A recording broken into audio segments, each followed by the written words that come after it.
Isn't it just a beautiful sight to behold? A quarter of the whole population of Hong Kong was in the streets on this extradition law. For 15 weeks, the protesters in Hong Kong have sent a stirring message to the rest of the world about the dreams of freedom and justice can never be extinguished by injustice and intimidation.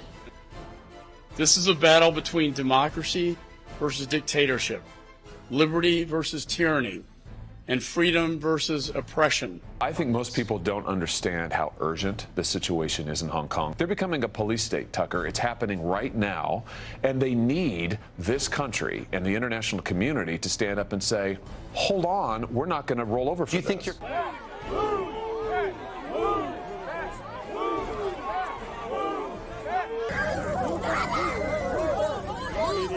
Media.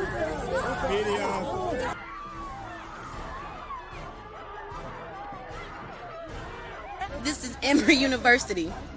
Emory University encampment for a free Palestine, where the police have come and tear gas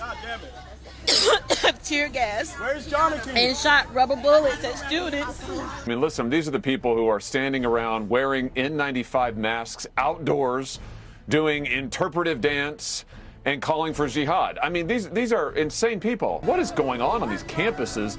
Send in the National Guard and wake these kids up. I mean, they ought to know they can't do this. They ought to know they don't have any right to occupy these campuses. They don't have any right to threaten their fellow students.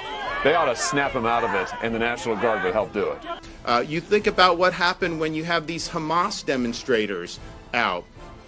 They're taking over bridges and they're taking over roads. They tried to do that in Miami, and what happened? In 10 minutes, they got dragged off the road where they belonged. And we're not going to tolerate that. You look at these universities.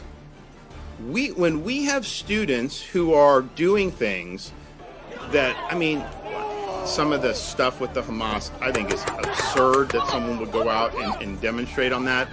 The sincerity of many of the demonstrators, it's organic, it's spontaneous, it's real. But some of it, I think, has a Russian tinge to it.